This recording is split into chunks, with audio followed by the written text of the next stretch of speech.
माझं वजन वाढलेलं. ओके. आणि म्हणजे जरा गुडघ्याची झीज झाल्या म्हणून डॉक्टरांनी सांगितलेलं. ओके. परत कमरेत मणक्यात पण फट होती थोडी. ओके. त्याच्यामुळं कमरेत. आणि पित्ताचा पण खूप मला म्हणजे दुपारी जेवलं परत संध्याकाळी जेवलं तर मला म्हणजे असं पचनक्रिया माझी व्यवस्थित होत नव्हती. येस. 2014ला माझं पिशवी काढलेली ना, तेव्हापासून मला हा त्रास सगळा चालू झालेला आहे. ओके. म्हणजे 2014 ते 2024 म्हणजे 10 वर्ष झाला हा त्रास होतो. हा. आणि मग मी पिशवी काढल्यानंतर योगा वगैरे केला. मुलं ओरडायची मम्मी म्हणजे मी आधी शेती काम करत होते. ओके.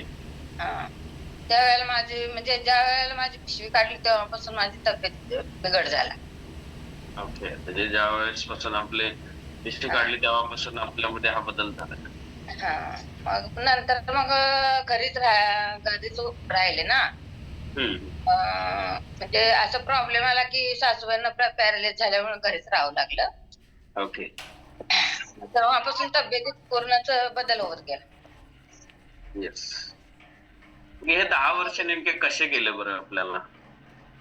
हे असंच की म्हणजे करायचं खायचं म्हणजे पचन व्हायचं नाही.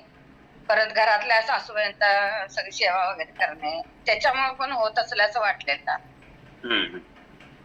परत तब्येत जाड होत गेल्यानंतर मुलं सारखी ओरडायची मम्मी फिरायला जात जा हे करत जा ते करत जा.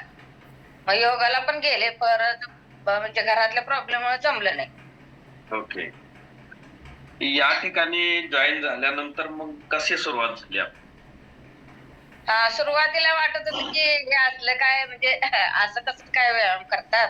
मला म्हणजे असं म्हणजे आपल्याला काय जमेल का नाही. मी माझं योगाच करत गेले थोडे दिवस. नंतर मग मला हे सगळं करायला चालू केल्यानंतर मला बरं वाटायला लागलं. म्हणलं हेच योग्य आहे जे करतात हेच योग्य आहे.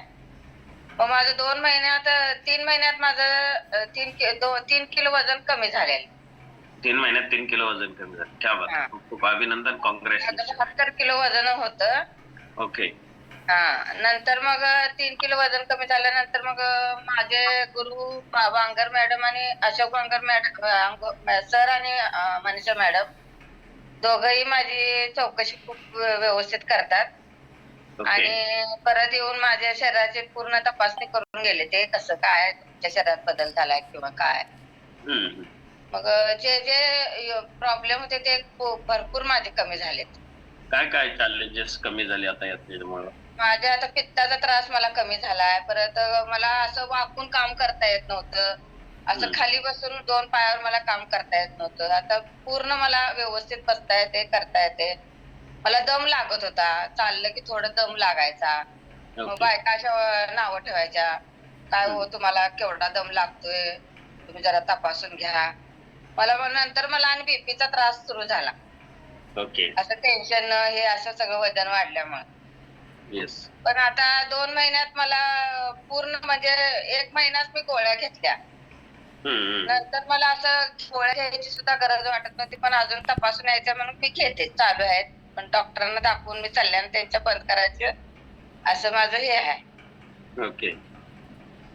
तर मग आता एवढा छान असा बेनिफिट एवढ्या वर्षानंतर आपल्याला एवढे सारे चॅलेंजेस मधून आपण बाहेर पडला. तर कशामुळे हे सगळं शक्य झालं असं वाटतं बरं? 20% वर्कआउट, 80% हा आपला संतुलित आहार. मला इतकं बरं वाटतं की मला म्हणजे सर आणि मॅडम मुलगा माझा भरपूर प्रयत्न करतो मम्मी तिचं वजन कमी व्हायला पाहिजे. तुला जर काय झालं तर आमचं कसं असं म्हणजे तुझी तब्येत चांगली ठेव. मला असं लवकर उठायचं नाही.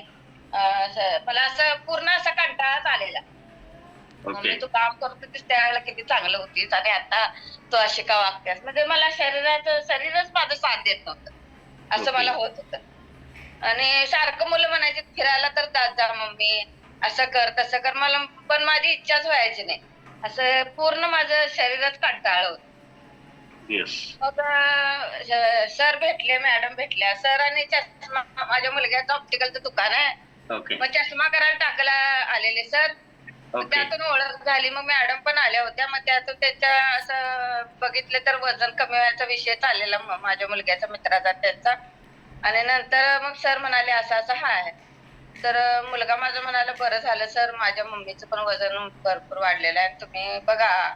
मग सर मॅडम घरी आले. नंतर मग तिथून पुढे आमचं हे बरं वाटलं. सर म्हणजे परमेश्वरासारखेच आम्हाला भेटले असं वाटलं मला. कारण मला घरातून बाहेर जायची इच्छाच होत नव्हती.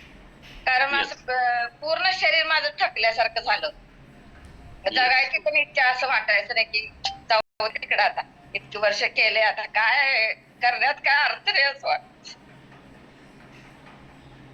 Yes, yes. म्हणजे खूप सारं कष्ट घेतलंय आणि त्यानंतर शेवटच्या ह्याच्यामध्ये थोडक्यात म्हणजे आता ज्या वेळेस आनंद घ्यायचा आहे, सुख घ्यायचंय, त्यावेळेस आजार चालू झाले. हा, अगदी मी 20 वर्ष मी असं मुलं लहान होती, म्हणजे असं काम केल्याशिवाय मला निर्मळ होत.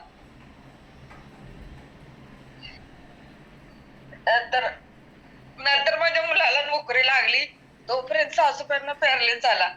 त्याच्यामुळे माझी पिशवीचा प्रॉब्लेम झाला. ते काढल्यानंतर मला तरी पण मी 2-3 वर्ष काम केलं शेतामध्ये. पण नंतर सासूबाईंना पॅरालिस झाल्यामुळे मला घरीच राहावं लागलं. आणि त्यांची सेवा मी एकटीच पडले ना, त्यांची सेवा करायचं. मला मुलगी नाही, 2 मुलंच आहेत. त्यामुळे घरातला सगळा लोड माझ्यावरच पडत होता. मग ते सगळं करून मला असं वाटत होतं की काय आपल्या जगण्याचा अर्थ. इतकी वर्ष कष्ट करून शेवट आपल्या नशिबाला असं का दिवस आले असं वाटत. आता रडायचं नाही, आता लढायचंय पुन्हा एकदा आपल्याला. आणि आता गोल्डन स्टार फॅमिली सोबत आहे. पांगर सर आहेत, अशोक सर आहेत आणि मॅडम आहेत, गाईड करतायत. आणि आता एवढं छान पुन्हा बदल झालाय आपल्यामध्ये. आता पुन्हा चांगलं जीवन जगायला सुरुवात झाली. आणि आता मला म्हणजे आता मला काय वाटत नाही, म्हणजे असं लवकर उठून उत्साह वाटतो काम वगैरे करायला. असं मन नाराज होत नाही. अगदी एखाद दिवस जरी वर्कआउट चुकला तरी आपल्याला वाटतं की हा आज आपलं काहीतरी चुकल्यासारखं वाटतं की आपण का केलं नाही. म्हणजे कायचा तर वेळ नसला, काय तर झालं तर एक वेळ चुकलं तर खूप म्हणजे असं मनाला लागतं की आपण हे चुकलं, आज आपलं चांगलं काम चुकलं असं वाटतं.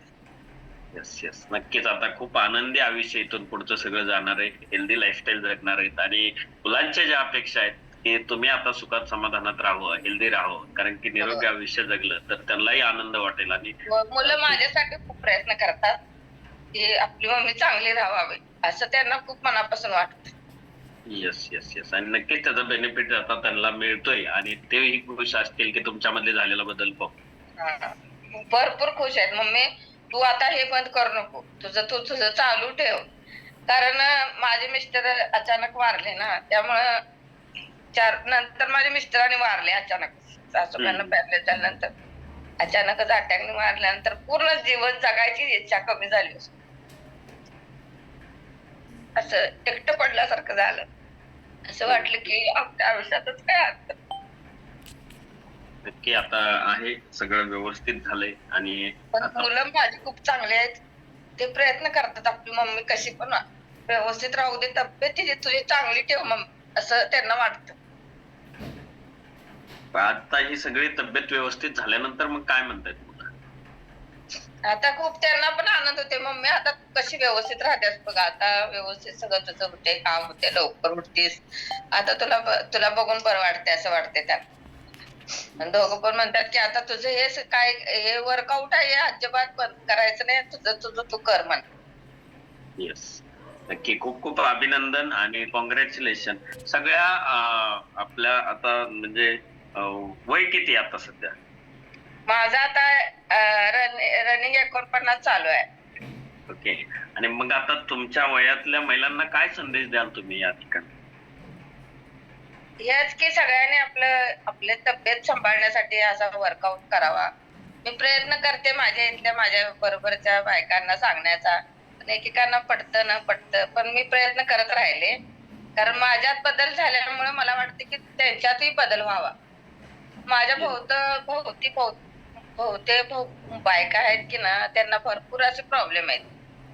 मी त्यांना सांगायचा प्रयत्न करते, असं करा तुम्ही, असं चालू आहे माझं, तुम्ही पण करा. तुमचं सगळं थायरॉइड, एक म्हणजे शेजारला बायका आहेत त्यांना थायरॉइड, मणक्याचा त्रास, गुडघ्याचा त्रास, ते बघून मला कसं तर वाटतंय मला, कारण मला अनुभव आला ना या फॅमिली मधून. खूप आपलं शरीर चांगलं राहू शकते असा मला अनुभव आल्यामुळे मी प्रयत्न करते त्यांना सांगायचा. पण आता बघूया, त्यांच्या म्हणजे त्यांनी विश्वास ठेवला, ठीक आहे, नाही ठेवला तर आता त्यांचं म्हणणं, आपण काय बोलू शकत नाही. येस, टप्प्याटप्प्यात सगळे ऐकतील तुमच्यामधला बदल पाहून, त्यांचेही लाईफस्टाईल बदलतील आणि नक्कीच बाकी चालू राहील. परंतु तुम्हाला खूप साऱ्या शुभेच्छा, असंच हेल्दी हॅपी निरोगी आयुष्य जगण्यासाठी आणि तुमचं कुटुंब असंच प्रगती करत राहू. या ठिकाणी मी डिस्क्लेमर देईल की माने मॅडमचा हा वैयक्तिक बदल आहे, व्यक्तीपरत्वे प्रत्येक व्यक्तीमध्ये वेगळ्या प्रकारे बदल होऊ शकतो. धन्यवाद, आपला अनुभव शेअर केला, परिचय दिला. ही किमया आहे जगातील नंबर 1 संतुलित आहाराची, गोल्डन स्टार फॅमिलीची, आणि त्याचबरोबर त्यांचे कोच अशोक सर आणि मनीषा मॅडम यांच्या माध्यमातून खूप खूप धन्यवाद आणि तुम्हाला शुभेच्छा. असंच हेल्दी लाईफ जगा, असंच निरोगी राहा. Thank you sir. येस.